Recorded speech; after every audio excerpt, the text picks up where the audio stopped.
Hello दोस्तों, मैं आशीष कुमार आपके हिंदी स्टेनो चैनल में आप सभी का स्वागत करता हूं। डिक्टेशन स्टार्ट होगी 5 सेकंड बाद।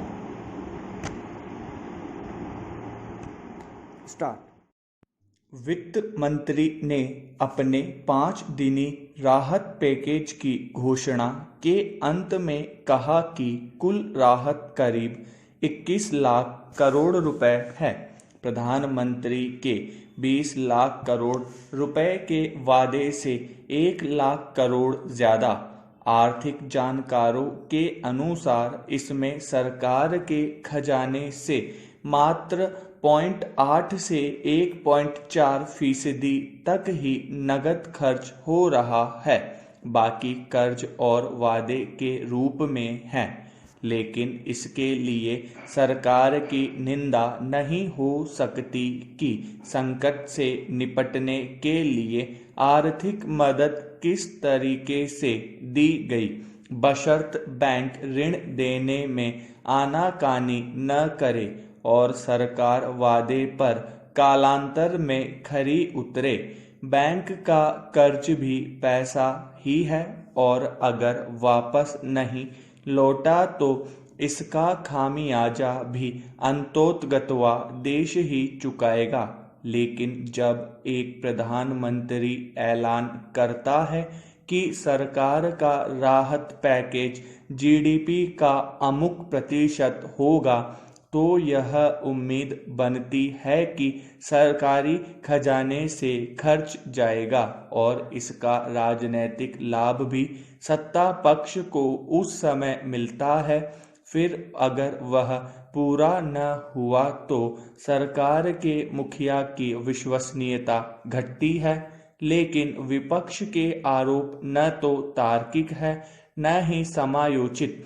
करीब $25 ट्रिलियन की अर्थव्यवस्था वाले अमेरिका में जीडीपी का कितना कोरोना महामारी के संकट से उबरने के लिए दिया गया, इसकी तुलना भारत में दी गई नकद मदद से करना एक कुतर्क है। साथ ही लॉकडाउन के पहले दिन से ही विपक्ष गरीबों को राशन और पैसे की मांग करता रहा है। अगर स्वयं इन दलों से पूछा जाए कि जब वे सत्ता में थे तो कितने प्रवासी मजदूरों का लेखा जोखा उनके रिकॉर्ड में था, तो शायद वे निरुत्तर होंगे। पिछले 70 सालों में किसी भी जनगणना में इन मजदूरों की सुध नहीं ली गई थी और आज भी इनका कोई रिकॉर्ड नहीं है। तत्कालीन प्रधानमंत्री राजीव गांधी ने 1995 में सूखा प्रभावित कालाहांडी में कहा था कि गरीबों को भेजे हर 1 रुपए में केवल 17 पैसे ही उन तक पहुंचता है। आज कम से कम यह संकट नहीं है, क्योंकि 80% गरीबों के पास जनधन खाता है और पैसा खाते में जाता है। हाँ, प्रजातंत्र में विपक्ष की भूमिका सरकार के प्रयासों के विश्लेषण और जरूरत पड़ने पर आलोचना की है। और ऐसे में अगर विपक्ष के नेता प्रवासी मजदूरों के पक्ष में खड़े दिखते हैं तो यह उनकी अपेक्षित भूमिका के अनुकूल है। जब देश 1.3 अरब लोग कोविड-19 महामारी से संघर्ष कर रहे हैं, ऐसे में देश के 28 में से एक राज्य सबसे ऊपर खड़ा है। केरल ने कोरोना वायरस के संक्रमण को जिस तरह से रोका है, उसकी अनेक लोग प्रशंसा कर रहे हैं और इसे जून स्वास्थ्य इमरजेंसी से निपटने का केरल मॉडल कहा जा रहा है। केरल पहला राज्य था जिसने जनवरी के अंत में चीन के वुहान से लौटे एक मेडिकल छात्र के कोविड-19 से संक्रमित होने की जानकारी दी थी। जब प्रधानमंत्री नरेंद्र मोदी ने 24 मार्च को देशव्यापी लॉकडाउन की घोषणा की, केरल में किसी भी अन्य प्रदेश की तुलना में कोरोना के सर्वाधिक मामले थे। आज यह जहां कोविड के मामलों में बहुत नीचे है, वहीं यहां पर ठीक होने वालों की संख्या बहुत अधिक है। यही नहीं, राज्य में कोविड से मरने वालों की दर भी देश में सबसे कम सिर्फ 0.53% है और उसने यह नियंत्रण लोगों को बिना कोई दिक्कत दिए किया है। केरल की सफलता का फॉर्मूला एकदम साफ है। जन स्वास्थ्य अधिकारियों ने व्यापक पैमाने पर जांच करके जल्द से जल्द मरीजों का पता लगाने को प्राथमिकता दी और संक्रमितों के संपर्क में आए लोगों का पता लगाने के साथ ही संक्रमितों को 28 दिन के लिए क्वारंटाइन में रखा। 18 जनवरी को प्रारंभिक अलर्ट जारी करने के बाद प्रदेश के चारों अंतर्राष्ट्रीय हवाई अड्डों पर सभी आने वालों की स्क्रीनिंग शुरू की गई और संदिग्धों को तत्काल अस्पताल या क्वारंटाइन में भेजा गया। 4 फरवरी को केरल ने कोविड को राज्य स्तरीय आपदा घोषित करके स्कूल बंद कर दिए, लोगों के जमा होने पर रोक लगा दी और मार्च के शुरू में ही लॉकडाउन लागू कर दिया। जब तक केंद्र सरकार ऐसा करती, तब तक केरल 30,000 स्वास्थ्य कर्मियों को तैनात कर चुका था और दसियों हजार लोगों को क्वारंटाइन कर चुका था।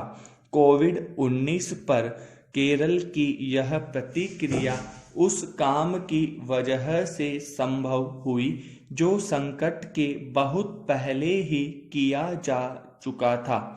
देश के राज्यों में केरल अनूठा है, जिसने स्वास्थ्य इंफ्रास्ट्रक्चर के लिए पर्याप्त संसाधन आवंटित किए, गांव स्तर की संस्थाओं को फंडिंग व अधिकार दिए और एक ऐसा सामाजिक तंत्र विकसित किया जो सामूहिकता और जन सहयोग को प्राथमिकता देता हो।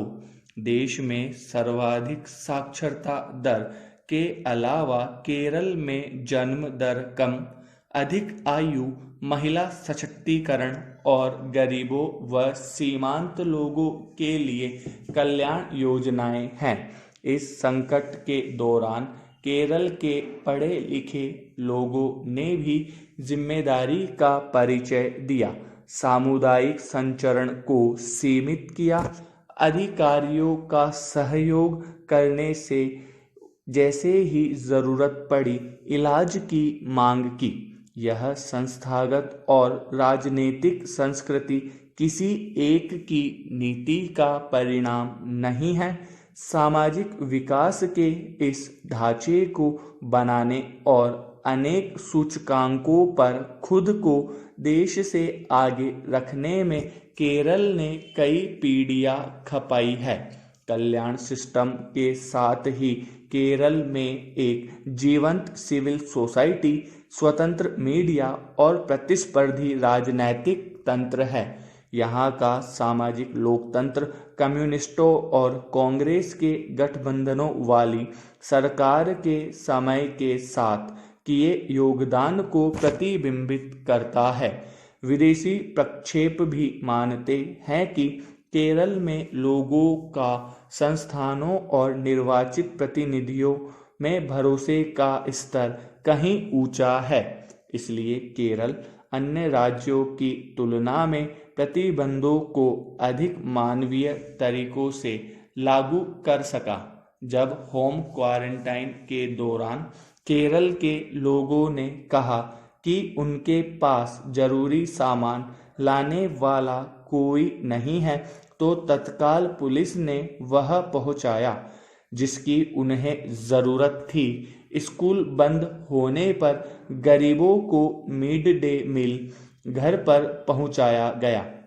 केंद्र के लॉकडाउन से पहले ही केरल जरूरतमंदों के लिए व्यापक पैकेज की घोषणा कर चुका था।